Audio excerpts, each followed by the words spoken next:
What's up, everyone? Welcome back to the Salud Cabrones podcast. I am Danny Viegas. And I am still Javier Ledesma, not to be confused with Jaime. Bro, we're back in the studio. Yeah, that's why I said it, bro. It's been a while. It feels good. We've been out on the road. I guess we've been touring. I was gonna say, is that a tour? We just did a little small tour. A little small tour, bro. You guys didn't know the podcast is going on a tour? Yeah, man. We've been out on, festivals. We've been conventions, toy shows, everything. Everything, but bro. It feels good to be back in our studios, in our stomping grounds. Definitely feels good. And we have a special guest with us. We have a mountain of a man. Dude, I didn't honestly think that A, he was going to fit in our chairs. B, I didn't think our equipment was going to reach his height. But this man is ginormous, man. We are one of the wrestling brothers, man. We have Mr. Magnus King in the building with us here today. What is up, y'all? Magnus, brother, thank you for coming and joining us. Yeah, absolutely. Thanks for having me out. Yeah, dude. Like I was telling you earlier when you got here, when Javier told me he reached out to you to be a guest, I was like, oh, cool, yeah, man. I go, Magnus is, he's a great dude. Every time I see him, such a nice guy. You see him, he fucking looks scary on the outside, bro. You're like, damn, I don't even want to talk to this guy. But one of the fucking nicest guys I've ever met. Hey, he's the guy that you avoid when you're on the side of the street and you're walking your dog, and your dog's like starts to growl, and you're like, shut the fuck up, dog. Right. He's gonna eat you. Yeah, but then I'm like, nah, man. I'm like, it's cool because I don't really know you too much about you, personally. So I'm like, it's cool to fucking sit and talk to him and get to know him, outside of wrestling. Yeah, I'm the guy that you want to stay on the side of the street from. Because, I might actually protect you from some shit. You are a very imposing looking human being. Not only are you insanely tall, but your frame, you're massive. I've seen on your social media you do a lot of weightlifting and stuff like that. Plus, you got these predator-like dreads. Yeah, buddy. So you got a very unique look to you. Tailor-made for pro wrestling, if you will, right? That was kind of what I was going for. Big metalhead. So when I saw someone do the dread mohawk years ago, I was like, at some point, I'm going to have to do that. And I'm Norwegian background, part of my heritage and all that stuff. So back in the day, I was talking about how they had the braids and stuff, and really it wasn't braids. They actually had dreads because they didn't have shampoos and things to keep their hair fine.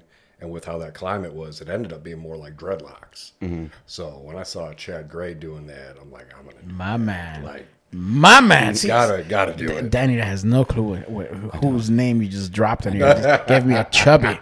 It's going to be a whole episode talking about Mudvayne, aren't we? Buddy. But no, where did you grow up at? So I grew up in Algonquin, Illinois. Okay. Basically out in what used to be considered the sticks. Now it's like Schaumburg Light. Yeah. And then you grew up there. Then, so like I said, because your background, because you recently just got into wrestling. You're new to the business.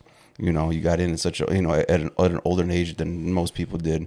So before Why did I get in this old? Yeah, but before we get to that though, like what was were you always intrigued with wrestling, or what was like your upbringing like? Were you that wrestling kid aside from the the metal kid like?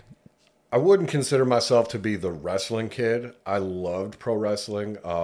Unfortunately, I didn't get to watch a whole lot because it wasn't what was playing on the TV. But I can remember the first time I saw a wrestling match, it was like 93. And of course, it was Taker versus Bret Hart. Okay. And it's so vivid in my mind, that match. Like, I remember Bret Hart comes out, he's in the pink. And my first thought was, I was like 8 years old. I'm like, what's wrong with his chest? Mm-hmm. Why does he have boobs? What's going on here? I've never seen this before. Because Bret Hart had those defined pecs. He really did. Yeah. Like, what the heck is that? They were rounder than usual. They weren't very chiseled. I don't know if you guys remember that. I don't know if it's me going too much into Bret's chest and details. You're right, because you had Arnold and Sly back in the day and stuff like that. Those were the jacked guys you saw. But he was just a little different. Yeah. But I remember seeing him like, why is that? And then why is he wearing pink? Because back then, dudes didn't wear pink. Yeah, right, exactly. Right. And so I remember that vividly. But then I remember Taker coming out. Mm-hmm. And I was like, oh, who is this guy? Yeah. The guy's 6'7", 6'9" or whatever. And just that imposing figure. And he's got that awesome look with the hat. And so I'm like, yeah, this is my guy. Were you a big kid as a little guy? Not really. Big? So tall. my whole family, like my dad's side of the family is all like 6'5", 6'7", 6'6". Even the female cousins are all like 6'1", 5'11", just tall. Jesus. Just huge. Then there's like my mom's side, who's the Italian, Irish side, and they're all short people. So I got cut off at 6'2" because of that. But yeah, no, I was tall growing up, but I think because the asthma and all the medicine I had to be on, I was a lot skinnier. But I could eat like crazy. So I could still lift and do other things. And then eventually when I got to college and I could really, go to the cafeteria every day, 5 times a day, eventually you're going to start putting weight on. Yeah. Plus I got addicted to the gym. I was there once, twice a day, didn't really care too much about going out and partying. I did a little bit, kind of did a little too much at first. So that's why I'm like, let me go to the gym and let's stay out of trouble. Yeah. But yeah, I was a skinny dude and then just really got into eating and just getting big. So what was it about Undertaker that gravitated you towards him? The look. He came out, that purple and black going on, the long trench coat, and then the eye roll. Mm-hmm. When he hit that, it was like, I love horror. Can you do the eye roll? Of course I can. Dude, every Undertaker fan, as a kid, practiced that shit in the mirror. My kid freaks out that I can do that. And so he's always like, he opens up my eyelids sometimes because I pretend I'm sleeping and then I just roll him back and he's like, your eyes are missing. And he's like, I can't do that. I'm like, it takes practice, buddy. Really, the eye roll, it's just so metal. Yeah. Mm-hmm. It really is. You get in some parts of songs, like when a breakdown hits and you just hit it, just roll the eyes in the back of the head and get into it. It's metal. And part of my Undertaker fandom. So this year, Danny knows my son was in gymnastics, so we were going everywhere, and they're playing the anthem, and so I'm always wearing a hat, and they're like, gentlemen, remove your hats, and then I am taking the hat off like this.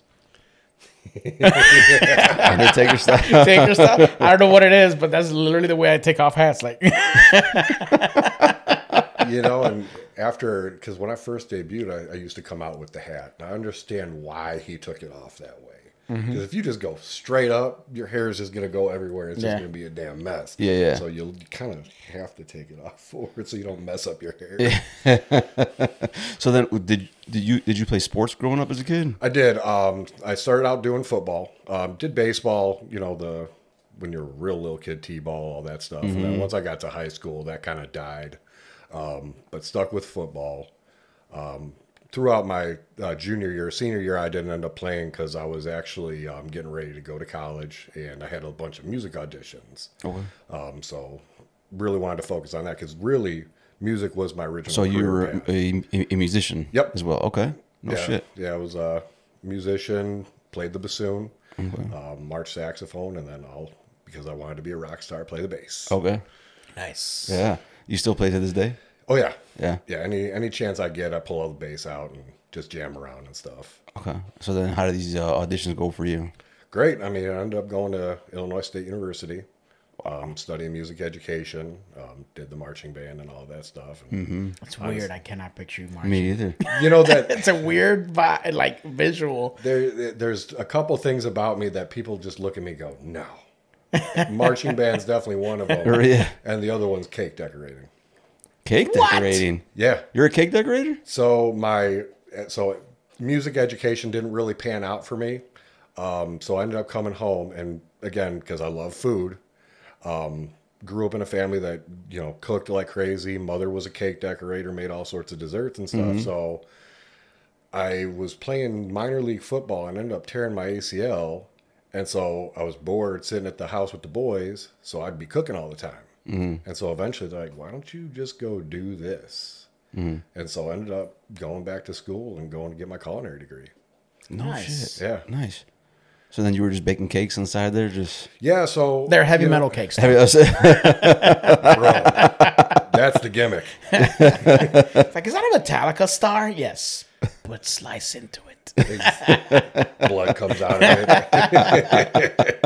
You ever seen those metal cakes? Yes, The yes. horror cakes. Awesome, They're dude. so cool. No, I've never seen those. I mean, I've seen like those cake shows, you know, but I've never seen with like some type of horror with it. Oh yeah, I mean they too like they take sugar glass and they crack it up, put it in the cake like it's shattered glass, and then they'll spray it with like red food dye and stuff like that, and it look like blood's dripping down it. Yeah. It's so metal. Oh, I want to see one now. Yeah, dude. There's some cakes out there that are pretty freaking awesome. Oh, Like, yeah. they I mean, you've seen like the big wedding cakes that they Yeah. stack up. Sometimes, like, for example, I've seen a cake that looks like Freddy Krueger's house. So I was like, what the fuck? But like, not like when it's nice. It's like when it's all messed up in the dreams. Yeah. Yeah. I've seen that shit. That's just fucking badass. I was like, if I could really redo my wedding, the wife probably would not be as happy. It's like, why is there a severed head? Oh, that's a cake, buddy. Why not? My So- cake was pretty awesome on our wedding, but definitely not that. But what gravitated you towards the culinary? I just love eating food. Okay. And it was just one of those things that came so naturally to me. That when I went to school, I mean, it was kind of not really a cakewalk, but it came easy. I see the pun. I see what he did there. Yeah. So wait. Question: does Yep. Tommy know that you did this? Did he ask for a cake? It's funny because 2 shows ago, I'm sitting around with him and Paulie, and I'm actually doing Paulie's cake. Nice. Really? Yeah. And he goes to Tom and he's like, "Are you having him do yours?" And Tom kind of rolls his head back and goes, "Why didn't I think of that?" Like you just see that defeated look, Yeah. like, "Oh man, I could have probably saved a whole bunch of money and gotten a cake that was yeah." So you still do cakes on the side right now? Oh, yeah. You got a little side hustle going on. Oh yeah, I mean, I got out of food in 2020 during the COVID garbage. Okay. So all the food stuff is just for fun, side stuff now. Damn, that is awesome. Kind of curious, what kind of cake are you making, Paulie? You'll have to wait and see. Oh, shit. I just pictured them all jacked in the kitchen, just like. Well, that was always the funny thing too, is because I mean back then I was powerlifting, so I was walking around at like 300 pounds, and so I'd be off in my corner, you know, decorating cakes and making desserts, and you know the rest of the kitchen was way over there, and they'd come around the side like waitresses and stuff, and they'd come to my corner and be like, "Who is this guy? Is he gonna kill somebody out here?" How much you weighing right now? 260. 260? Yes. Stopped powerlifting. Want to say 2022. Can you imagine another 40 pounds on him? It's thick. And it's very Thick. I'm breathing heavy. boy thick. I'm breathing heavy right now, but then I mean, I'd Thick be with walking 3 down- C's, bro. bro. It was a lot of weight to carry. But I mean, I was so strong. Was that the heaviest you've ever been? Yeah. I weighed in one competition. It was like right on the cusp of 308. It was like 307.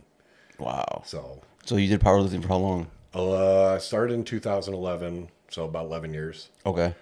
I'm going to go back to do one more for a charity meet that I used to do every year, 2013 and on. Charity meet called Relentless, where we raise money for kids that are fighting all sort of life-threatening illnesses. And like 2021, 22, powerlifting got a little weird out here. Some very nasty, gross stuff was going on, and I'm like, you know what? I think it's time to pull away from this. Yeah. Which kind of sucks because it's like you didn't get to say a proper goodbye.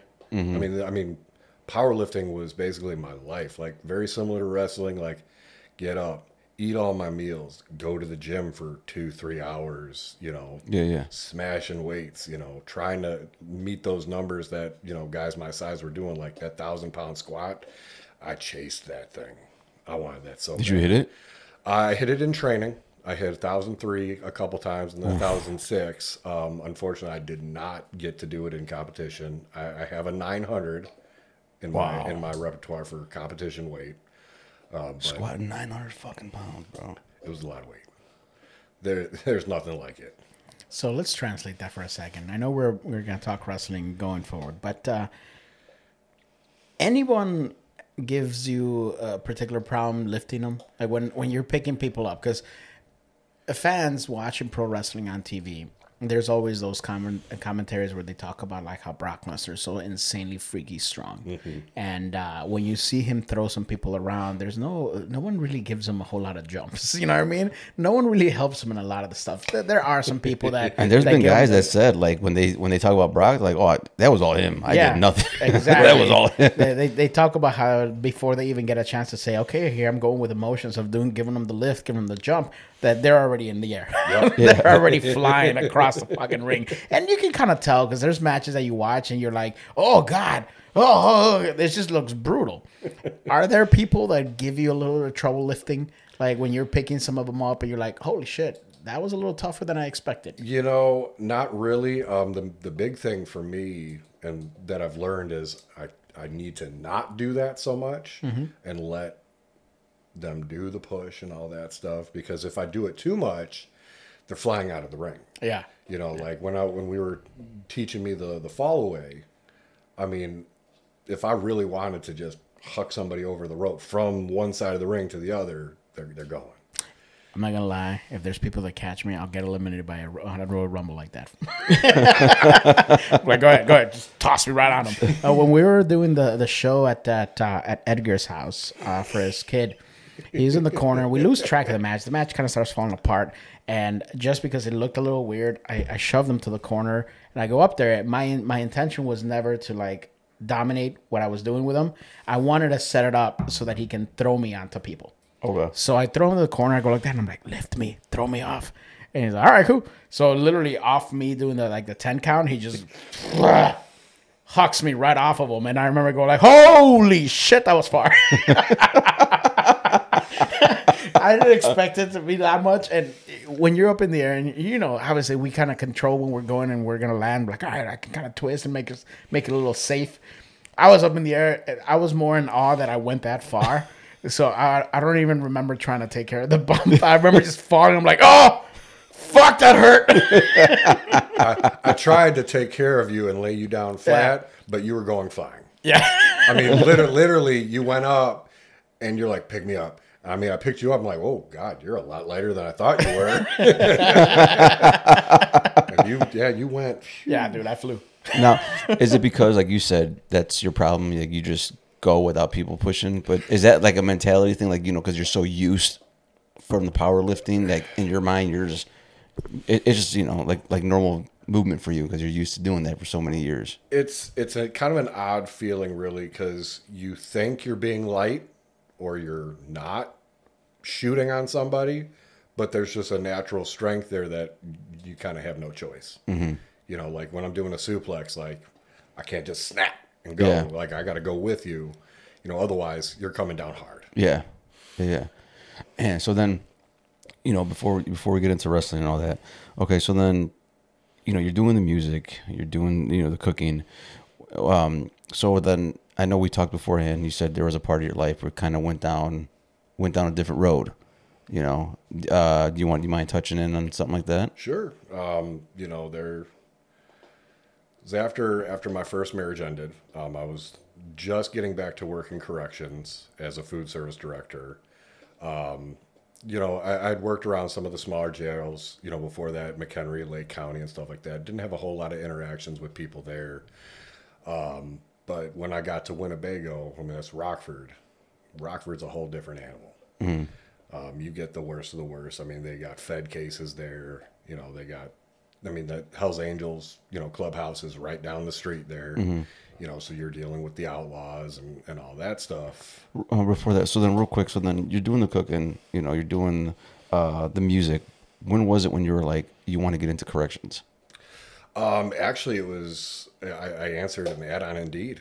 Okay. I was looking for a job at one point. I had lost one of my kitchen jobs, just got let go, and saw this thing for, you know, correctional kitchen food supervisor. I'm like, why not? I mean, at that time I was 300 pounds, just like, I can go work in corrections, no problem. No one's going to fuck with me. Exactly. You know, I was like, really? Is someone going to try? And like, I mean, I didn't know what to expect. And it was one of those things that you got in there and it's such a different animal. It's like, it's not as hardcore as people think it is in the kitchens and stuff like that. Because most of those guys, they just want to get out of their cells, and kind of feel normal for a few hours. You know, so they're not trying to get in trouble. They're not trying to start fights. I mean, yeah, sometimes it would happen because we're men and we have egos and, you know, we got to be macho and shit sometimes, especially in that environment where sometimes you just have to protect yourself. But most of the time, they just wanted to come down. They wanted their extra plate of food because being a kitchen worker, depending on where you worked, you got either hours off your sentence or, you know, you got extra plates of food and stuff like that. So, you know, it basically became this thing as eventually I'm like, I'm just really good in this environment. And so I actually ended up going to McHenry County for a while and did not get along with the director there. So I ended up leaving. Went back to normal kitchens, which going from corrections back to normal kitchens is not the same. You know, you're in corrections, it's strict. Like timing has to be precise. Meals got to go up because if meals are late, now you're putting court behind. You know, you're putting visits behind. And these, you know, the guys, they want their visits because they want to see their families because they're locked up. Yeah. You know, so if you throw all that stuff off, the whole jail's just a mess. Yeah. You know, you got officers that are pissed off at you. You got wardens that are pissed off at you. And there's like, at that point, it's like everything just has to be on point. And so you get to a regular kitchen where it's a little bit more chaos. It's almost like you develop an OCD where you like, no, this has to be like this, and you cannot stray away from this, and it has to be on time, and it has to get out like this quick, like come on. And people got pissed, and they were like, who the hell does this guy think he is? Do you think he's Gordon Ramsay? It's like, no, I like precision. I like things going out on time. I like them going out fast. So it was a hard transition from corrections back to normal kitchens, and it even sucked more because I went to work for Lifetime Fitness, which that's a whole different story. But I went to work for their cafes, and it's a bunch of kids running those things. And so they don't care. Yeah. They don't care about the quality of food. They just want to show up, collect a paycheck, and go home. Yeah. Me, no matter where I'm working, I got personal pride. I want to put out the best food that I can. So even if you're getting just a plain old chicken quesadilla, that quesadilla is going to be crispy, and it's going to taste great. These kids, they'll put out something that just looks like a limp piece of tortilla that just hasn't even been fried up or cooked. So at that point, it's like I'm getting angry all the time at these kids and like, come on, why are you putting this stuff out? And, you know, and the district managers and stuff that run those places, all they care about is pushing stuff out as fast as possible. It's like, would you rather someone wait 2 more minutes for something excellent and be happy, or give them something that tastes crap, but they got it in 5 minutes? Right. And they cared about the 5 minutes. Like, this is not the place for me. You know, so I ended up going back to corrections because I'm like, I don't think I belong anywhere else. After being there, that's just kind of where you felt at a comfort level there, right? Yeah, because you get used to that schedule and everything being so precise and perfect and on time. And It's crazy. I never even thought about that. Like when you describe that, it makes sense, but you never think about like a jail kitchen being so, you know, demanding. it is. It's crazy. And the thing is, you're getting guys who really don't have experience cooking, and they're doing it. You know, they're like there'd be full-time cooks, bakers that would come down and they would cook everything, and then there was like prep guys, and then the dishwashers, and then the guys that come down and they help, you know, plate everything up. But you're talking about guys with 0 kitchen experience that are keeping a schedule and putting meals, like thousands of meals. Like Winnebago County was a 1,300 bed jail. So you're putting out 1,300 meals 3 times a day. Oh shit. So you go to a restaurant and you turn 200 tables. These guys are doing 10 times that That's without crazy. experience. Yeah. You know. Were you the one placing the orders for the ingredients? Yep. So what? Walk me through an order for that. I managed a bar that had a kitchen, so I could only imagine the astronomical like numbers for your orders, man. I mean, the biggest thing we served is the ground chicken, because that's really the cheapest protein you can get, and really the best protein because it's got all the tendons ground up in there. So really, jail food is actually probably one of the healthier meals you could get. Oh shit. But yeah, I mean, we would go through at least 80 pounds to 100 pounds of ground chicken each meal. Jesus, Wow. that's one meal. Right. Yeah. Oh, wow. Right. Plus, if you ever been in a kitchen and seen those giant tilt skillets or the giant kettles, the steam jacket kettles, I mean, you're talking, they're like 20 gallons of potatoes, mac and cheese, all sorts of starches. You know what I mean? You're talking 3 of those full for one meal. Wow. I mean, yeah, the orders were insane. I mean, and then the amount of cake product you would get, because every meal had either a breakfast cake or a dessert cake. Like you had, the coffee cake was actually phenomenal, which is weird for jail. But yeah, I mean, you get the coffee cake, you get the frosted cake, and even the cookies that we would do there too. I mean, you're talking each bag is like 10 pounds. So I would have a storage that probably had about 100 bags of those. But Did you have to stay within a certain budget for them? Like, I know everyone always talks about like the budget, the funding that these jails have. Were you given a budget and say, this is what you got to do with, or were you given like a monthly budget, or how did that work out? so everything was, you broke everything down financially weekly. Okay. And you would literally, because if you waited a month, you'd be losing so Yeah. much with the amount of waste. I mean, unfortunately, one problem with the jail is the guys do steal shit. Yeah. You know, obviously they want extra stuff. They want more milks, you know. But yeah, you had to track it weekly. So you would basically, it's not even so much a budget.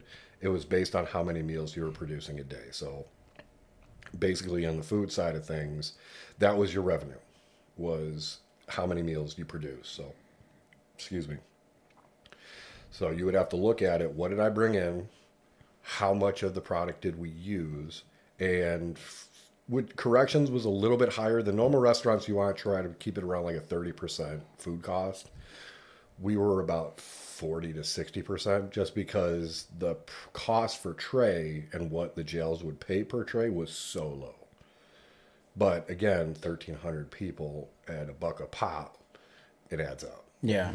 We had Victor Rivers, an actor here from Blood In, Blood Out, that came out onto the podcast, and he talked to us about the scenes that they had to record when they were going to the jail, and them signing, you know, hey, this is what's going to happen if there's a riot inside there.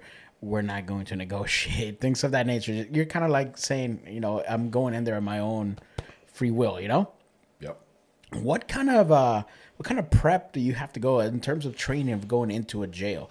I know it's the kitchen, and you mentioned how, you know, people just kind of wanted their own thing, but there's still got to be something that you have to go in there, because you're not necessarily going into working at Macy's, working at Walmart. You're working at a very hostile environment. Right. So what goes into the training for something like that for you? So when you start out, the first thing is the interview process, because they walk you right through the setup. Most of the time when I would interview, I would schedule them to come in during a meal. So we would walk and we would stand on the line, and I would watch their body language. Are you comfortable? Are you too comfortable? Or are you a shivering mess? You know, so that would kind of right out the gate, who's going to be able to handle this? Yeah. Because the biggest thing that when you do get hired is they put you through classes, and the biggest thing is they teach you how to deal with manipulation. Because offenders will manipulate you to get whatever they want.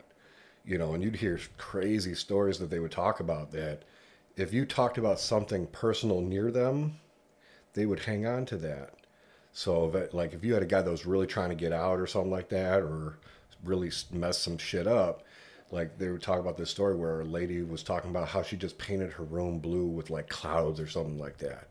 And the inmate went to like one of the wardens, or one of the captains was like, oh yeah, so-and-so broke me out. I went to her house. She's got a blue wall with clouds and shit on it. And sure as shit, because they heard that. The details, yeah. You know, they had to go check up on it. And because the detail was spot on to blue room with clouds, she ended up going to jail herself. What Oh, the shit. fuck? That's nuts. Right? Because Wow. you can't disprove and be like, I mean, you think all the cameras and stuff like that, but unfortunately, there's still ways to get people in and out of those places if you really, really wanted to. But yeah, I mean, biggest thing is manipulation. Did anybody ever try to do anything like that with you? Like manipulate you into doing anything crazy? Of course. You know, they're always going to try, and then they find out they really can't. You know, because they tell you don't be too angry, don't be too passive. You kind of be right in the middle and then go both ways. Like sometimes you got to be super nice, sometimes you got to be super strict. So they don't get a rhythm for exactly who you are. You know, so sometimes I would be the coolest guy ever. I'm the laid back guy. You know, I respect you. You come down here, you work for me. Cool, we get it. But as soon as you pop off or do something stupid, now you're getting the 300-pound guy that's going to come take your head off. Not literally, because if I take someone's head off, then I'm going to jail, and I'm not going through that because I'm not staying on the other side of the glass. Was there moments where someone tried to get physical with you? No. Okay. No, I think most of them kind of saw the size and were like, I don't want to mess with this. You know, they see me. I mean, I was jacked. You know, I'd wear a suit when I was a food service director. I mean, that thing was skin tight. Custom made, because they don't sell those at freaking Pretty much. Target. Like I'd have to get a size up and have it tailored down and stuff. But even then, I mean, you still see like the neck is just. And did you have the dreads already and all that? No. So back then, either I would shave my head or I'd have a shorter haircut. Okay. Otherwise, yeah, they probably try to grab them or something. Yeah. Okay. So then, because I know you had mentioned you got transferred to, was it Rockford, you said? So when I started out as a supervisor, you know, McHenry, Lake County, and then eventually Rock County in Janesville, Wisconsin. And then a position opened up as a commissary manager for a new contract in Winnebago. And I lived in Rockford. So I was like, that's perfect. Let me try to get that. So I ended up getting the job there. And then a few months later became the food service director there. Okay. And then how was it in that jail? That Is jail, that the one you said that was? yeah, it's a different animal. I mean, if anyone knows the reputation of Rockford, I mean, per capita is more violent crimes than Chicago. But I mean, yeah, that place gets insane. I heard about If you follow our boy Trog on social media, he'll tell you all about how much he hates Rockford. So Yes. yeah, we're familiar.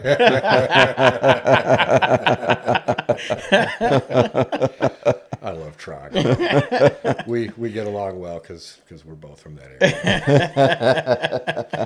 area. Every day, I'm like, let's see what he's bitching about today. Oh, Goddamn mess on State Street. that's literally him all the time, dude. So then you went into Rockford. So then what are some of the different things you're seeing in Rockford than you did where you were at before? I mean, so I saw a few fights at the other places, but the brutality of the fights you would hear about in Rockford, like one thing that started becoming a thing was the tablets.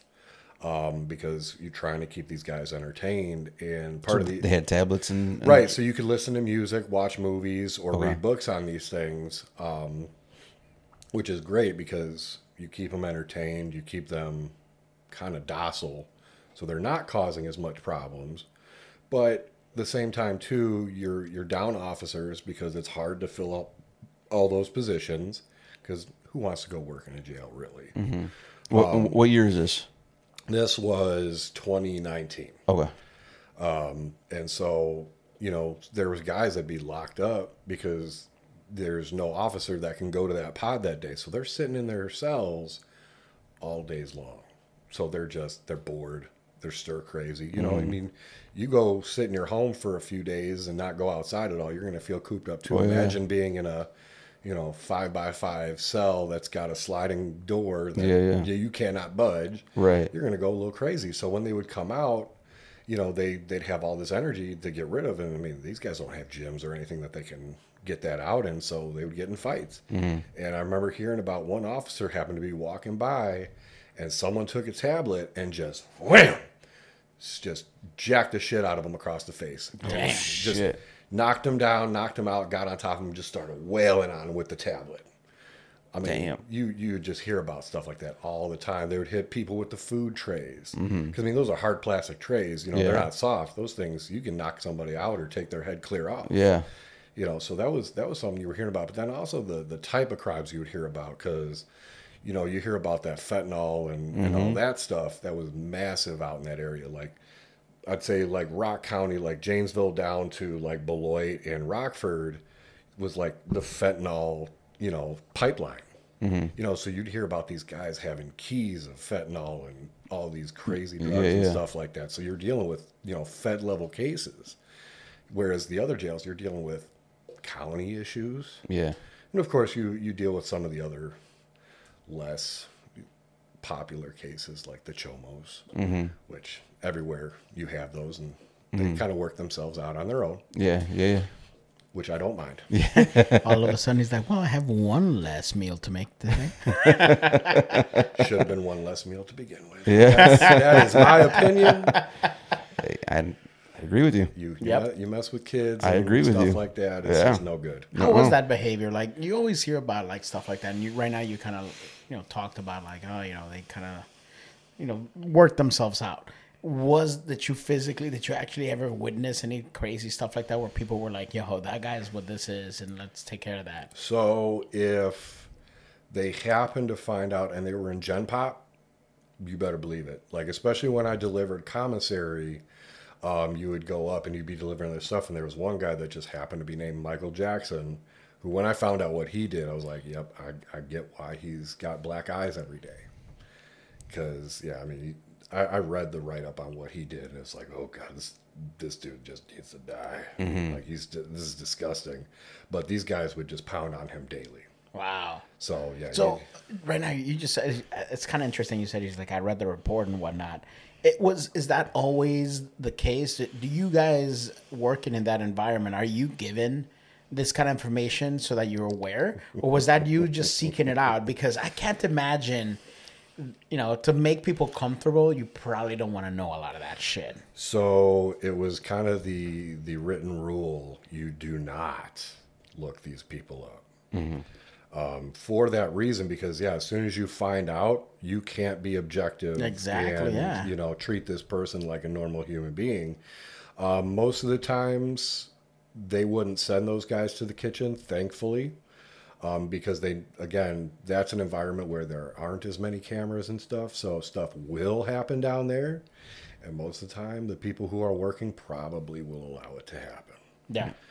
So we typically wouldn't find out what they did, but as you're delivering commissary, and kind of what we talked about, before we started, when I was delivering commissary, you get to know these guys personally, and you know kind of their character and who they are and stuff like that. So they get comfortable talking about you, especially when you're the treat guy, when you're bringing their ramen noodles and tasty cakes and stuff.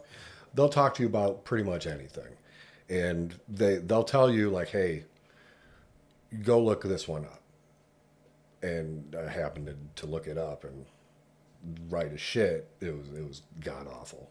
And anytime that happened, it was like, I can't look at you the same ever again. It's like, oh, so I dropped her food on the way over, just so you know. And you had to take this guy to commissary every day, right? Right. And that's not every day. We delivered twice a week when I was doing that. And I'd fart on that guy's food and shit. I hope you know, and it was funny because when I first started, before I knew what he did, he was the most jackass of a dude, just complained all the damn time, trying to get shit. And once I found out, I'd like, hey, dude, go fuck yourself. Like, get away from me. I don't want to hear your damn complaints. You go away. Take your shit and go. You do eventually start treating some of them different. And then, the people who would kind of mouth off to you at first, you'd kind of check them and treat them a little different too. But eventually that would just work itself out too. What kind of effect did working at a place like this, once you kind of started kind of pulling back and eventually leaving that, what kind of effect did it have on your normal person, as in you? How did you then leave that environment and go outside and deal with normal human beings? You treat people different. Kind of both ways is you learn to be respectful to people more, because you don't know what they go through. You don't know what they deal with. You don't know what they've done. So you kind of show people a little bit more respect. And at the same time, you also trust people less, because you don't know what they're capable of. Yeah. I can see that, yeah. And I mean, like we were talking about the powerlifting, how it got weird. The individual that kind of made everything weird was someone that I was kind of friends with. And when you found out what they were capable and what they were doing, it's like, like you just, it takes you a whole different direction, and you're just like, you know, maybe I just don't like human beings. So Well, then, they talk about that, like for example, people that are out in war areas, for example, like military people, they come back and the norm doesn't really apply to them anymore. You know what I mean? And they kind of feel at home back serving in the military under crazy situations, and that's kind of where they thrive. Right, you get used to the chaos. Yeah. You know, and that's the thing, I guess probably why I ended up doing construction, because I'll tell you right now, I work a construction job, and there's more chaos in there than there was in corrections. I'm more stressed out doing that shit than I am when I was working in the jails. You're just mad ICE will pick everyone up and you have to do everything yourself. No, I'm Like all of our Latino brothers, like, nos vemos, Magnus. It's like, bro, now I got to do everything on my own. yeah, trust me, if my laborers leave, I'm screwed. so is that what you're doing right now? You do construction now? Okay. So then, how long were you doing the corrections, and what made you get out of that? So I was doing it. I started back up in 2017 and then left in 2020. So it was a real short period of time, which sucked because that would have been pretty much my career if would have stayed. But COVID happened and I kind of screwed everything up. Okay. Like food service basically took a bullet to the brain. I mean, we went from being a 1,300 bed jail to them releasing damn near the entire jail at that time period. Oh, that's right. I forgot they did do that in a lot of places. The thing is, like, we went from being 1,300 or just right around there to like 300 inmates. Damn. So you're talking about your revenue is just from food trays. You go from 1,300 to 300. That's a huge chunk of change you're losing. Yeah. Now you can't support my salary, so got the boot. Wow, that's nuts. I forgot that was an issue, because I remember during COVID they were releasing the non-violent offenders. They were the ones that were being released because they didn't want COVID to come in and just ransack the entire jail. Yep. So it was like a precautionary thing. That's nuts. And it got real crazy. Like you would have to get tested as you're walking in the building. They would take your temperature and do you have a cough? Do you feel this? Blah blah blah blah blah. And like if you did, they sent you right home. You couldn't even come in. Like at one point, one inmate tested positive for COVID in the kitchen. They took all my workers away. And so I had to have my hourly people working from 5 a.m. till 7 p.m, prepping and getting meals ready, which normally we did that with like 30 inmates, now with like 10 people. So it got bad. I mean, we were all stir crazy. We were fighting all the time because we were sleep deprived. And I mean, at this time I was driving from Rockford to Aurora because I was living in Aurora then. So yeah, I mean, I'd be getting up at 2, 3 in the morning to get out to the kitchen before everybody, and then getting home at 10 o'clock at night. So I was getting maybe 2, 3 hours of sleep. It was bad. Putting yourself in a situation where you worked like that, and mind you, around those kind of environment, what did you do for fun outside just to kind of keep you sane? I mean, at that point, nothing. You had time to go home and sleep. That was it. Like, when it finally was over and we got to be back to normal, the first thing I wanted to do was hit the gym. Like, I needed my workout. I'm still that obsessive about my workouts. I got to get it in. So that was the first thing I was looking for. And then at the time, the person that I was living with and staying with, we would just chill out and spend time watching movies at the end of the day. That was kind of how I unwound. So like Javier said, so when you get out of doing the corrections, after that, is that when you go into construction? Yeah. Okay, so then how is it? Like he was saying, you do 3-4 years in a jail with these crazy personalities, but now you're working construction. How is that adaptation going from that to construction? It's the same person. They just haven't been caught to end up in jail. I mean, you're talking about laborers that are working crazy hours. You got deadlines that you're trying to hit with all this. So the environment in construction, it's pretty hostile in itself. So it really was not a whole lot of difference. Probably why I've stayed there since 2020. Because it's chaos. Yeah. Yeah, that's what you like, right? I That's guess. what you thrive in. Sometimes I think I'm a little crazy or And that's addicted or funny 'cause masochistic or Because something. he seems to just so calm and chill. Yeah, that's one of the conversations that we always had is that the fact that you're very chill. I mean, even Danny mentioned in the beginning of the show, you have a very imposing figure, and obviously not knowing some of the background of what you went through in your life, it's kind of crazy to hear you. And even right now in this conversation, you're very cool, calm, collected. But there's a lot of craziness behind Magnus that makes Magnus who he is. Oh yeah, I mean, and I think that's part of it too, is because those things are so up here. Just to kind of level that out, I need to be way down here. You know, plus at the same time too, having the powerlifting background, now pro wrestling background, and all the other things, you know, if I were to get in trouble, I'm really getting in trouble. You know, because they're going to pull out, oh, he's a certified power lifter. He's a pro wrestler. You know, he lifts 1,000 pounds. I'm going away. Yeah, So you're it's a like- danger to society. Right. So you, at some point, you have to go the opposite direction and just kind of stay calm. So, go ahead. No, go ahead. Being a danger to society, I just thought about something. You're a metalhead. Yeah, buddy. How is Magnus in the middle of a mosh pit with all that anger, with all that chaos? It's, oh my God. I've been It's where no one's gonna blame you for doing anything. I've been in some pretty good ones, and I want to say the craziest one I was ever in was Trivium. Nice. Which I'm like, you know, they're great, they're fast, they're brutal, but they're not that brutal. But I caught more bodies during their set at this festival I was at than any of the other ones. And I mean, you're talking Dope was playing their Parkway Drive, where it's a little bit heavier and stuff like that. But I mean, bodies were flying. Like when they were doing, I fucking forget the name of the song. But I mean, when that thing went, the pit was just circling, going crazy. And I mean, we were front row. So just all the crowd servers, like that's pretty much what I was doing. I was doing gorilla presses and throwing them to the security guards.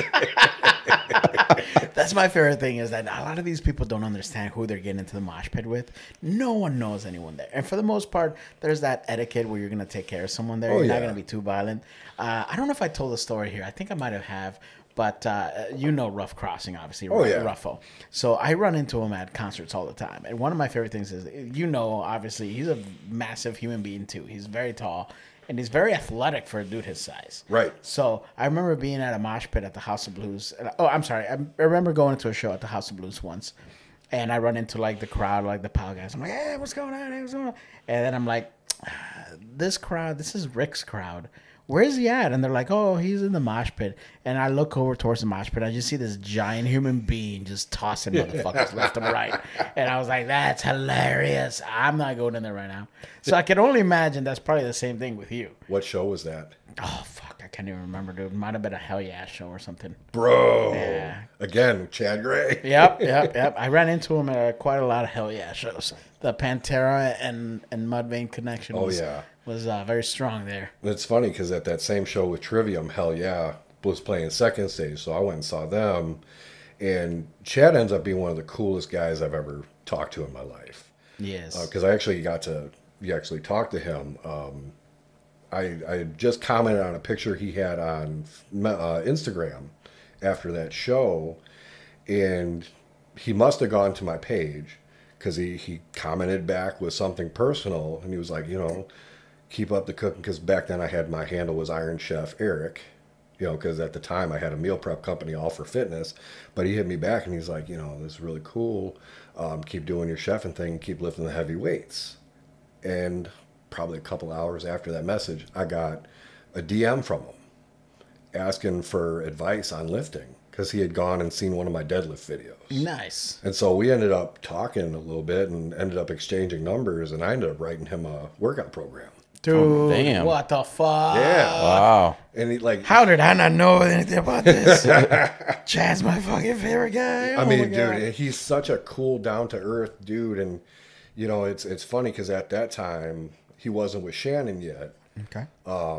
And the conversation, it was like right when Hell Yeah came out with that Love Falls video. So we were talking about that, and you know, kind of get to know his personality and who he is and how he actually felt about love and stuff like that. And then to see him flip flop and go get married, it's kind of a cool thing to see. And, you know, you're happy for your boys, you know, that are finding love. Yeah. But he's just one of the most down to earth people you've ever talked to in your life. Yeah. And I mean, he's a big foodie, loves sports, loves cigars. He's a Saints guy, right? Or what is he? Because I don't Yeah, think he's a Saints guy, and that actually happened because he ended up becoming friends with one of the players, and so he just became a fan of the Saints. Yeah, because he's obviously from Peoria, and Right. for him to be a Saints guy, I was like, what the Which fuck? that was, I got to go to a hometown show back when I was at ISU for Mudvayne. And that was one of the coolest experiences Nice. ever. Because they, you know, in Peoria, in their hometown, you're going off. Yeah. And I mean, that was one of the coolest shows because it was them, American Head Charge, and Blood Simple. And that, between Mudvayne and American Head Charge, it was probably one of the... That's another great one. Oh, so good. I remember I got a chance to see Hell Yeah once, where they did an after party at this bar called the Evil Olive. And Where's that? I don't even know if it's still around, but it's in the north side, if it's still there. And we went, and I don't know if you ever heard of a guy named Meatball. He's the Andre the Giant of midgets.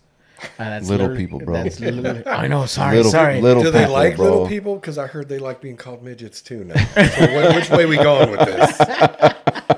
Logan's at home going like, "What the fuck, Javi? Talked all that shit about me." Little people, dog. He's a pro wrestler. He also happens to be a roadie for music bands Okay. whenever they come in town. And so me and my buddies go to the show, and we end up at the Evil Olive, and we go because we're trying to get in because they advertise it as like, "Yo, the band's gonna be out DJing after set." I'm like, "Oh, I'm fucking going." Hell yeah. So we go over there. And there's fucking Meatball at the door, guarding the door, dude. And I'm like, Is that an intimidating thing? I know, right? And I'm just over here going like, well, we're getting in. He's our boy. And he's like, I'm sorry, Javi. He's like, I can't get you guys in. But it's like, I'll try. Eventually, somebody leaves, and me and my guy, we're still there. We're kind of getting late in the day, and in the night, I'm sorry. And then we're kind of already contemplating leaving because we haven't been able to get in. And he, like, waves me over. He's like, hey, I can get you in now. I'm like, is the band still even there? Because what's the point? And he goes, Right. no, they're still there. Sure enough, we walk in there. I'm all excited. We're in the VIP area with like, hell yeah. I'm like, hell yeah, this is fucking great. I see fucking Vinnie Paul over there. He's got a fucking hot ass blonde on his lap. And I'm like, can't talk to you right now. You're busy. So I'm walking over. I see everyone there. I'm like, this is great. And I get to the bar and I'm like, well, let's get a drink. You know, like eventually we'll mingle. We'll go over there and say hello to everyone. Right. And we see Chad Gray walk over and I'm all like, fucking Jonah Hilling right here, bro. And I was like, And I go over there and I'm like, hey man, let me buy you a drink. And we were shooting shit and he hugs me and he's like, he whispers in my ear. And this is how I knew he was badass. He goes, don't spend your money here. I'm getting all the drinks for free. What do you want? I was like, is Damn. Chad Gray about to buy me a drink? That's awesome. Bro. I was like, what the fuck? He's one It's of my the- favorite fucking. He really is one of yeah. the coolest people on earth, man. Like they talk about don't meet your heroes and stuff. I mean, I was such a Mudvayne mark back when they first came out. They were so different and unique. Yeah, I definitely. mean, when you finally meet these people, it's like, God, he's even cooler than I thought he Because was. you know about 90% of those people would be like, oh yeah, cool man, buy me a drink, even though I'm getting them for free. Go ahead, spend your Right. fucking money. Right. Did you ever see him at the Oasis 160 or 150 or something like that, like way up in the north side, way up in the south side? They had a 21 and over game show. Like I was pissed because I was like 19 or 20, and I couldn't get in. So I was like, man, this sucks. Blah blah blah. So, but they had a meet and greet before the show. I'm like, well, I'm at least gonna go to the meet and greet. Sure. I bought a giant bottle, biggest thing that they make of Jack Daniels, and I had found out that he was a big Jack guy at that time when he was still drinking. And I was like, done deal. We go there, have it in my book bag. Everybody's waiting to get this autograph and whatnot. And then here I go, and I give him the bottle. I still have a picture somewhere. Maybe I'll put it up here.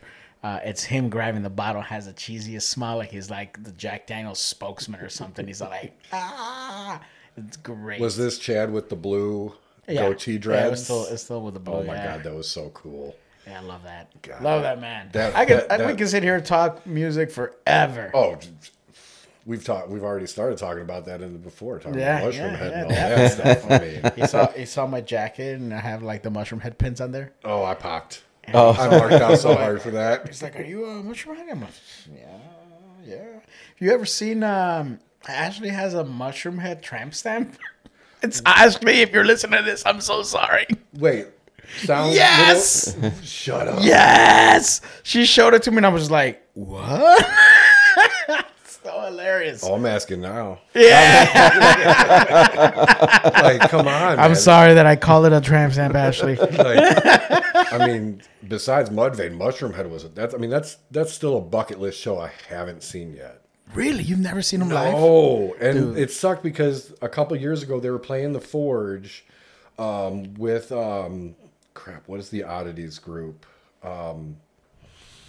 Mind you, it's the new Hell's version. a Poppin'. Okay. They Yeah, do- it's the new version of Mushroom Head. You're not talking about the original singers and all that stuff, right? I mean, it's still got. It's the I don't. same I don't think music. Jeffrey Nothing's doing it anymore. I think it's now just J Man and Waylon. But No. they flip flop like crazy all the time. J-Man and Waylon are gone. Are they? Yeah. So it's just Jeffrey and Jackie Jeffrey's LaPonza? gone. There's literally just the girl and new singers. So yeah, it's a little different, man. Interesting. Yeah, it's a little I different. still want to see him, and I mean, I love Jackie LaPonza. I mean, Yeah, she's awesome. Jackie's I awesome. mean, So how did mind you, now you're gone from working at where you said you had your hair a little short, a little bit more presentable. yep. Now your life after the corrections and after food, because you're saying you're gone from there. You're in construction. Not a whole lot of requirements of what you need to look like in construction. So I'm guessing that's where the mohawk came in. So I've rocked the mohawk or some variation of a mohawk for years. I used to do kind of the pompadour mohawk when I was in corrections because I could slick it back and still make it look presentable and professional. But yeah, when I decided like I'm going to take a year, I'm going to get in shape, and then I'm going to go do pro wrestling school, then yeah, I started growing the hair longer because I'm like, I'm going to put extensions in. Like, so it was like, it's going to happen. So wrestling finally came calling. This has always been the conversation we've had with you when we found out how old you were, and we're like, oh man, he's getting into business. Why? No, you're getting into it at the time that we're leaving, so to Right. speak. Where a lot of people are deciding, I've already had my 10, 15, 20 years in the business. You're trying to, and mind you, to me, that's probably the coolest thing about you, because to me, it's like, all right, if I'm in your shoes, I want to try it so that I get at least I can say that I tried it once in my life before Yep. I can't do it anymore. Right. That was always my mentality. I got into it in my mid-20s, where when I would talk to people, some people already had like 5-6 years on me, and they were like my age or younger sometimes. And I'm like, am I getting into this late also? Like, what the fuck? Right. These kids are like getting into it sometimes right out of high school. We just had a kid at POW. Was it Jack Valor? I can't remember. He's not even He's a 18. baby. He's like 16 or Yeah. 17. And I'm like, this is awesome. You're getting in there, and he's doing his thing. Like, we got into it a little later. So for you, what did that decision? How was that decision made for you, considering your age? And you're like, should I even be doing this? The decision came again. Powerlifting got weird, so I'm like, all right, I need to do something still competitive, still physical. I love watching pro wrestling. I know people at POW, and I was actually looking at a couple other places, but someone made a very compelling argument to come over. What was it? Name names. That would be Miss Jenna Monroe.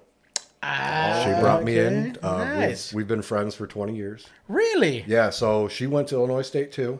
Okay. We actually met at orientation, became real quick friends, and after we both left, she went and did the wrestling thing, PCW and all that. Yeah. And I remember going to a PCW show, and then eventually 2018, I was actually at the Addison Wrestle Rage, Okay. which was phenomenal.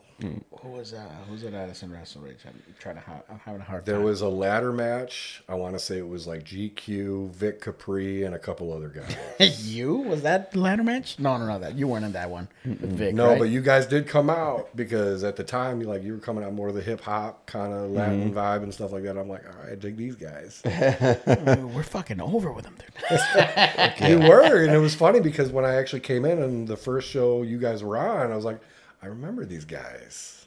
So then you said you've known Jennifer so long. So then, you have this idea to want to join it. So then, what was your first steps that you took to get in to try it out? So it started out, I had posted a picture of me with the dreads and stuff like that, and she must have had a feeling that I was actually going to do it. Because for years she was trying to get me in. Then also another friend of mine who I've known even longer, AC, had also been trying to get me to do it for years. And she just happened to reach out and she was like, hey, are you looking to get into pro wrestling? And I was like, yeah, I'm actually thinking about starting at such and such place. And she's like, why don't you just come over here? We train on Fridays. Talk to Jimmy. And so I shot Jimmy a message, and, you know, he hit me back and told me, hey, you know, we got a show this weekend, you know, why don't you start the following week? And I actually messaged him back. I'm like, you know what? I know we got to do like ring crew and all that stuff. So, you know, why don't you let me come to the show, start learning how to do the ring setup, and then the next week we can start practice. Mm-hmm. You know, so at least I get a feel for if I'm even going to like doing it. I'm sure that went over real well. I was about to say, I bet he liked that. Yeah. Yep. So what was Jimmy's first reaction when he saw the size of you? Because Jimmy's probably used to like seeing these little guys come in. He's like, hey, man, and all of a sudden this massive human being comes in. Oh, shit. Okay, cool. Yeah, you're in. As a matter of fact, you're going to follow in Danny's footsteps. You're going to win the title on your first match. Well, it's funny because, you know, Jenna, you know, she showed him a picture of me, and I guess he, you know, she said, oh, he had the hard ass real quick. Oh, yeah. He was like, yes, bring this guy my way. But then when, you know, I met him, and, you know, obviously the first look is like, God, you're a lot bigger than I thought you were. You know, I tell you, I've never felt safer in my entire time at POW than when you were doing security. You know, I took that very seriously, man. And, you know, I started like actually getting to the point where I'm breaking down like, okay, if something pops off, where do I need to be and how does my body need to be? You know, because obviously if you guys are working, I'm not going to face you. I'm going to face the guy that I need to hold off because you're not going to do something. So I can have you behind my back. But yeah, the person who you're trying to get heat from, fuck, now I got to watch them and stay in between you. And it's funny because it was like the second Fox Lake show, Hedford was walking out and somehow he got some mad heat, and sure as shit, someone started walking up. So I had to bolt and go like, hey, sit down. When did you start? Were you with us when we were doing Wisconsin shows during COVID? Oh, imagine him being there when we did the riot thing. Said no, he wasn't there. He wasn't there for that one. That would have been helpful. We power drove Sandra D, and it basically was the catalyst. I'm sorry, for like a riot that ended up like coming out at the end of the day where somebody punched Trevor, and apparently someone punched someone else. Yeah, no, it was Trevor. Was it Trevor? Yeah, and then what is it? They wanted to get behind into the locker room to fucking kick Danny's ass. Yeah. Because Spade's girl was running back like, God damn it, it's all your fault. Like she points it at me and Danny. Me and Danny turn around and high five each other. Yeah. Because we did the whole thing where we power drove Sandy, and then you know, they came and they like carried her out, you know, and she was like, you know, limp, like, you know, all playing dead and shit. So people thought that we actually fucking destroyed her, but they were throwing stuff at us. They were mad at us, and the whole storyline was like we wanted Jimmy and Eric to like basically come off like we were assholes, and we're like, this is the time where you guys are cool to curse. And Jimmy was actually cool, calm, and collected. It's freaking Eric that was like, you motherfucker. Having you at security during that would have been helpful. So my first question is y'all had more heat than Angela, and she was pissed at you? Yes.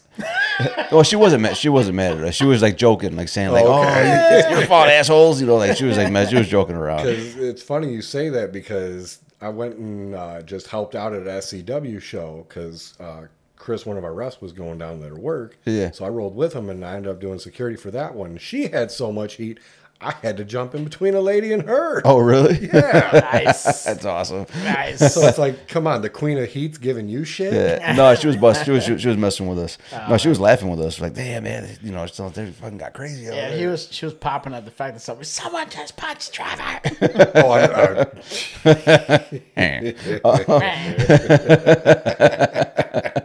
So that, you know, you get into it. I mean, did you do like a fantasy camp first to see how you felt with the bumps and everything, or you just went in and just fuck it, let me just sign it? I went in and just signed. Really? Like I knew. Without taking your first bump? Nope. Wow. Like I went to Lake Moore Fest. You know, I was hell bent on doing this. Like I'm going to do this. If I suck at it, at least I gave it my best shot. Mm-hmm. So it didn't matter. I knew I was going to have to take a bump. I knew it was going to suck, but I'm in. Because you got in, you know, how old were you when you got in? I was 37. 37. Because like Javier said, usually, you know, that age, you know, where people are slowly trying to wean themselves off a little bit, you know, and you're getting in at 37 years old. So how was that feeling with that first bump? It was weird. But once I got used to it, it was fine. Mm-hmm. And then it's funny because I got injured at Wrestle Rage. And so from November till sometime in February, I hadn't taken a bump. And I'm going to tell you, I took that first bump and it was like, oh, I'm back. Like, yes. Like, there's something about taking a bump that you're like, I kind of feel alive. I agree. So now you're doing, you know, you're doing the corrections. Obviously, you see what's going on there with people around you. Doing construction, you said the personalities are pretty much the same. Yep. You know, you get into a wrestling locker room. What's your reaction? With personalities. With personalities there. You know, High school. it can be a little bit high school from some of the stuff you hear behind the scenes, but I've had nothing but love for our locker room. You know, I've never had a bad moment with anybody in the locker room. No, that's true. Our power locker room, even today, It's very chill. Yeah. Even I've always loved the old locker room when we had some of the other veterans in there.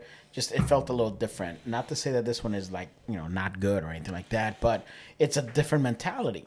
Yeah. And I like both locker rooms, but I can tell you this from experience. Like you've been basically now strictly in a power locker room. Yep. You've tasted obviously the SCW you mentioned, whatnot, but it can be a little bit different. Can be a little difficult out there. And luckily for you, you've been around the power world where everyone really is family at the power shows. Right. So yeah. I was about to say, so then what are you feeling? Because like you said, the power locker room, yeah, it's a big like brother and sisterhood, you know. And were you used to that? Kind of. I mean, the powerlifting, chefing, very similar to wrestling. You know, pay your dues. You know, you gotta to learn and work to actually learn how to work in both of those. Mm-hmm. You know, powerlifting, when you first come in, you're spotting and loading. Mm-hmm. You're not even really lifting with the boys the first day you're out there. Mm-hmm. So it's the same kind of thing. You have to earn your spot. You know, especially like what I did was geared powerlifting with squat suits, bench shirts, and all that stuff. So it takes a team. So when you get into that environment, it's very much similar. You have to earn your spot. Mm-hmm. Same thing with cooking. You know, you get these kids out of culinary school, you know, they're like, oh, where's my executive chef job? No, you have to learn how to work first. You got to go work a line for years to really earn that spot. You don't just get the spot. Right. You know, so it's very much, I think I had kind of that, not really an edge, but the experience of going through both of those, that it was similar coming into this, that it was like, you have to just sit back, be humble, and learn. Mm-hmm. Be coachable. Yeah. So, yeah. And then, so now you've been in it now, how long have you been in the business? Coming up on my 2 years. On 2 years? How are you feeling now from your first day to now your second year? I never want to leave. You know, Go ahead. It's definitely one of those things, like once it gets into you and you really set the hooks, I can see how people would have a lot of trouble trying to walk away. Yeah. Mm-hmm. Yeah. It's to me, it's an avenue where I can just unleash. I love the idea. People a lot of times are like, oh, you know, I do it for the fans, this and that. I'm bullshitting you if I ever tell you that. I do it for myself. I know that sounds really fucking selfish, but I don't think anyone really truly 100% goes into it and say, I'm going to get into wrestling because I want to do it for the fans. No, our ego, our love and passion for this business gets us in there. And this is why you do it, because you're trying to satisfy something of yourself. Right. The fans come second, and then that's when you grow the love and to be able to perform for them. Like I put into the wrestling where I go in there and I go, man, the fans are really gonna love this, because I know that if I was a fan sitting there, I know I would love it. So that's how I put together my stuff. That's my mentality of how I approach things with me and Danny. We're like, hey man, this is gonna be cool. This is gonna get over. Blah blah blah.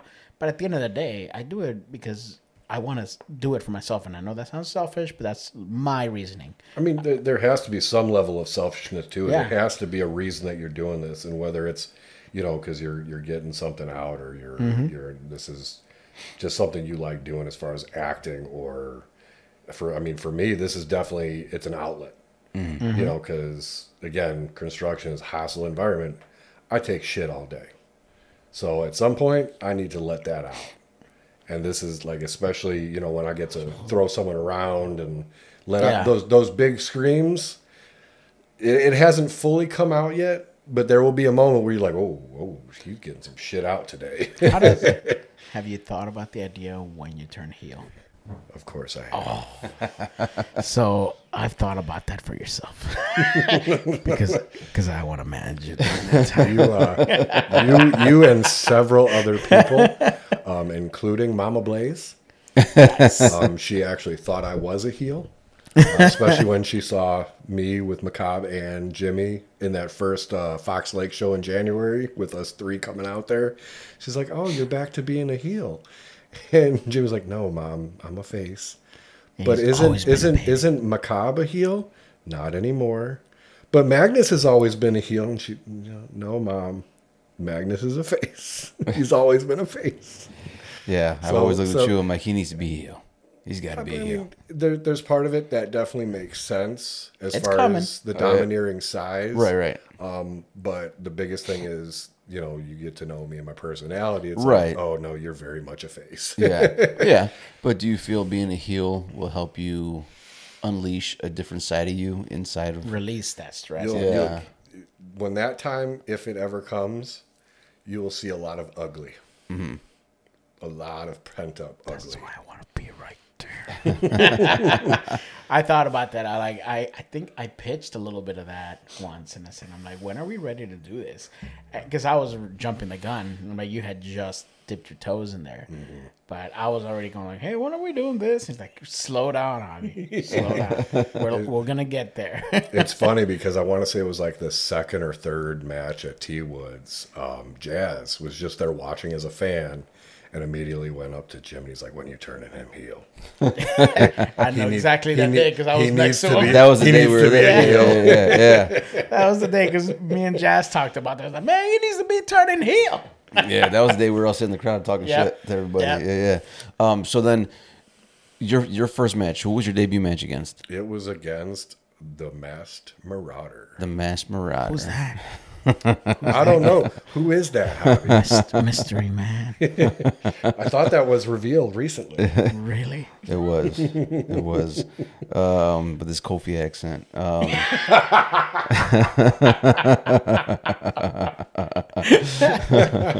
So then you have your first match, your first time going out in front of a crowd.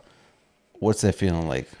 Man, I mean, the nerves going up to that was insane. Mm-hmm. I mean, I've been nervous for meets, been nervous as a performer in music, still get nervous to this day for anything. So my adrenaline was so spiked that day. Yeah. Because like I don't know what to expect. I don't know if I'm gonna suck. I don't know if I'm gonna get lost. What's gonna happen? All I remember is coming through that curtain and going, I need to be energy. Mm-hmm. So I came out, I brought as much energy as I could. And I'll tell you, I could not see the audience. Mm-hmm. Get that tunnel vision. 100%. Like, it was just a blur. Yeah. And it went by so fast. Yep. Yeah. So now... Isn't it crazy that you think about that? They tell us, oh, you got 10 12 minutes or something. And you're in there, you're just going through the motions, and then the match is over, and you go, that wasn't 10 to 12 minutes. Yeah, sometimes to me, it feels like I'm out there for like half hour. Mm-hmm. And then you're like, oh, shit, you guys were under. I'm like, wait a minute. We did friggin' 8 minutes? I think we had like 5 to 6 just because it was the first one. Yeah. And it felt like 2 minutes. Yeah. Yeah, especially when you got 5 to 6. Oh yeah, it feels Boom, real. in and out. Yeah. Pretty much. So what is it that you're trying to accomplish with wrestling? Anything that I can get. You know, I would love to go do a match for a big name. You know, that would be awesome. That, you know, that's kind of, I mean, that's the dream. Yeah. You know, going from watching, you know, because I was a big fan during the Attitude Era, watching Austin and The Rock and Taker doing his thing, you know, doing the American Badass and Big Evil. You know, obviously Taker will always be my number one. Yeah. But yeah, I mean, obviously I would love to get that opportunity. Even just one match. Yeah. You know, that would be phenomenal. So now, what is it that, because years of powerlifting, you know, you coming in, I'm sure it's having a toll on your body, the bumps, and, you know, like you said, you tweaked your knee, you know, recently, Yep. you know, so what is it, do you think, that where you're like, are you trying to change your, I mean, are you trying to like be very specific with your style because of the body? Yes. From the start, obviously, if you tried to do powerlifting at the level I was doing it and this, I probably would have broken myself already. Just because your body can't be lifting 700, 800 pounds and taking bumps and throwing people around. It's too much wear and tear on your body too quick. Yeah. So brought the weights back down, did more of a bodybuilder style training for the aesthetics, trying to do a lot more cardio because obviously nothing is like being in the ring. Even if you do cardio, it's still not the same. Yeah, it's different. Yeah. But I try to look at moves that will fit for myself and what my body's capable of doing. I am not going to fly around. Why should I? You don't need to. I'm too huge. You don't need to. Like, too big. Even though I don't see myself as big as everyone else says they see me as, I'm not going to be jumping off the top rope doing something crazy. I'm not going to do flips and cartwheels and all that crazy stuff. Yeah. So power, big moves, something that puts over my size. And then how do you feel your body is, I mean, aside from the knee injury, how is your body reacting to the bumping? You know, not bad. There are certain bumps that I just can't do just because it's too awkward for my size and I get too rigid. But like just a flat back bump, I love taking them. Because I know you wear a weightlifting belt when you wrestle, right? Yes. Is that just part of the look, part of the gimmick, or is that because you're trying to protect the lower back? So actually, I started doing that because we wanted to do the gorilla press. Okay. And the first time I did it, I couldn't brace my core enough, just because Lakemore, there was a little bit of kind of a unevenness to it. Yeah. I ended up making sure the guy was okay and protecting him when we were doing it, but he like basically pick him up and go. Like I couldn't hold him there for as long as I normally could. So I'm like, you know what, let me try putting my weightlifting belt on, because I had a custom made bodybuilder style belt made with Magnus King on the back of it. So I'm like, why shouldn't I wear this? Yeah. So I did it, and sure as shit, we were working at Elburn, and boom, gorilla press. Got to hold them up there and take them down the right way and all that stuff. So I just started wearing it so I could actually brace my core better. So the name Magnus King was even before wrestling? I love coming up with characters. Yeah. I need a creative outlet. I've constantly put together different character names. A few of them were a little bit more comic booky. There was one that was named Victor Vengeance, who was very much like a Frank Castle type character. Okay. But the backstory on him was very comic booky and would not really translate over to pro wrestling very well. Yeah. But Magnus, Stay well. You underestimate the nerds that watch us. Oh, I understand, but there was some supernatural stuff to that backstory. So Magnus King, is that Magneto and Kerry King? No, but I do like that though. Okay. Actually, it was because growing up, I loved watching the World Strongman competitions. A lot of the guys that were doing them, like Magnus Samuelson, Magnus for Magnuson, Benedict Magnuson, they all had Magnus in the name. And, you know, because being the Norwegian descent and all that stuff, I'm like, what's a cool Viking name that just it screams big and powerful. Dude, I'll tell you, your wrestling name is pretty fucking badass. Yeah, I'm not Magnus gonna lie. King. It literally is a wrestling name. Yeah. Right, and A lot of us people just come out with regular names, and there is something about Magnus King that, in my head, I hear Harvey Whippleman. I mean, I'm sorry. Damn it, I just drew a blank. Oh my God, he's gonna hate me in his grave. Fucking the announcer of WWE from back in the day.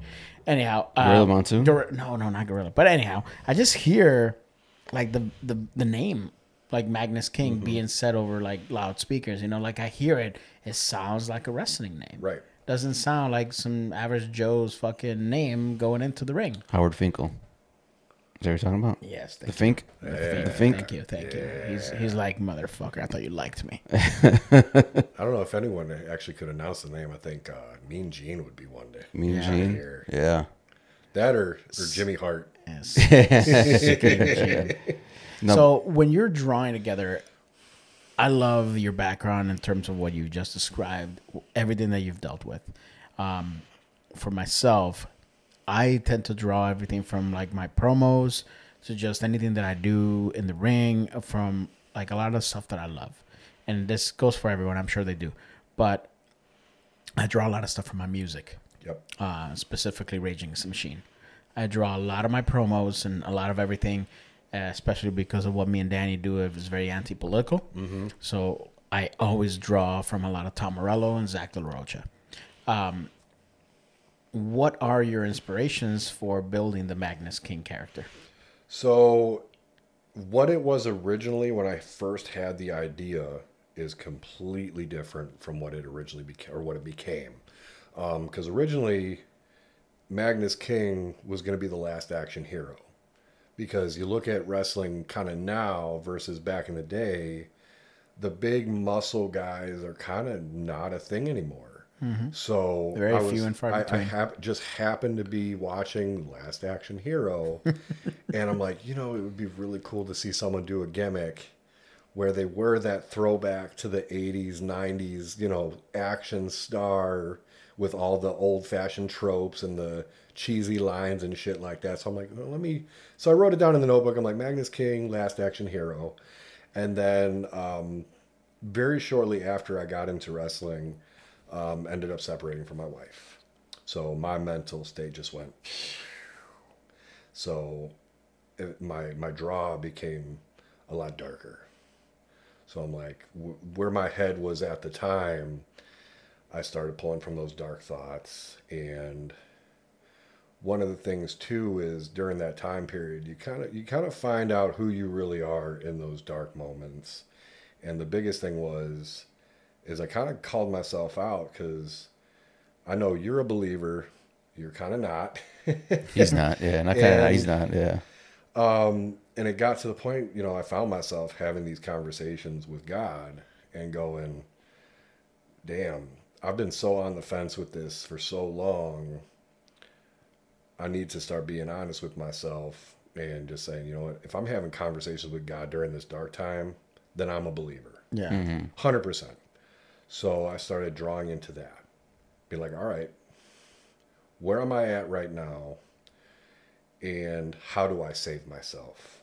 Or if I was looking at someone going through this, how am I going to save them?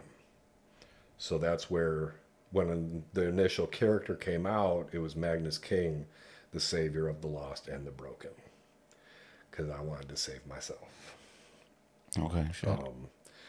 So the character basically turned into a very dark, but with a good intention.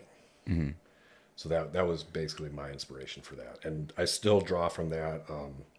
Eventually, there will be a new song coming out that is written by myself, that is actually Jesus Christ from an angsty, like, basically why me kind of stance. Mm-hmm. Is this going to be your new entrance theme? Yes.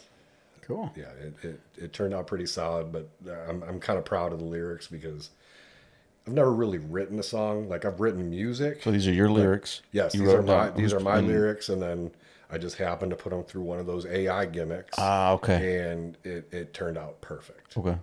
And so, yeah, just drawing inspiration from, okay, now, I'm a believer, but I still got a darkness to me. Mm-hmm. How do I put those two together?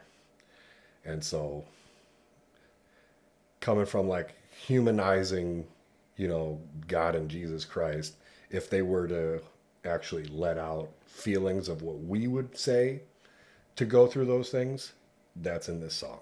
Mm-hmm. Okay. That's awesome. Can you give us a little glimpse? I can a little bit. Try to like the chorus starts out, you tremble at the sound of my name. Visions of your torment flood your mind. Reflections in the mirror show you the truth of who you are. A vicious demon with black stained teeth, black as tar. Because it's kind of pointing out like, I've seen the shittiness of people and holding a mirror up to them and saying, this is you. That's pretty cool. I like that, man. I can't wait to see that, to hear that. That's awesome. That's for the heel turn.